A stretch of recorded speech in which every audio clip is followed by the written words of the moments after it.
কি করে এখানে? কি সমস্যা? গতকালকে স্বাধীনতা দিবসে মহিলারা যে ফুল দিতে গেছে তাদেরকে কি জন্য গ্রেফতার করছে? এই তোমার কি খাইতে কোনো কাম নাই? এই হাজার কি এসব খবর লই আইও? বাংলাদেশের রাজনীতি নিয়ে কোনো কথায় কষ্ট করবে না আমাকে। তো কি হয়েছে বলবে না? সুন্দর করে বলতে পারো না? জিজ্ঞেস বলতে যে দেশে স্বাধীনতা দিবসে শহীদদের প্রতি শ্রদ্ধা জানাইতে গেলে স্মৃতিসৌধে এই অবলা নারী মহিলাদেরকে আমরা অবলা নারী অবলা প্রাণীর মতো বলি, তাদেরকে গ্রেপ্তার করে ৭ই মার্চের বাসন বাজাইলে স্বাধীনতা ইতিহাসের ঐতিহ্য বাসন বাজাইলে গ্রেপ্তার করে।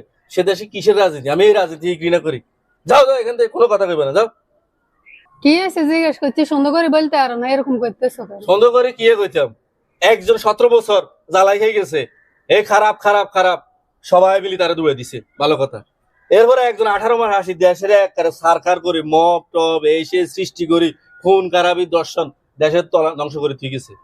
যাক, এখন একজন নির্বাচিত সরকার, নির্বাচনের মাধ্যমে রাজনৈতিক সরকার আসছে, আমরা মনে করছি যে এখন ভালো কিছু হইব। এখন যে লাউ সেই কদু এখন ওনারা আমলও দেখি ফুল দিতে গেলে গ্রেপ্তার, তা আবার না রে অবলা প্রাণীরই গ্রেপ্তার করে। এসব রাজনীতি ফাজনীতি নিয়ে বাংলাদেশের রাজনীতি নিয়ে আল্লাহ কথা কইবে না, যাও কিন্তু যাও, ফ্যান ফ্যানাই না। কি রে সেলামশি? ও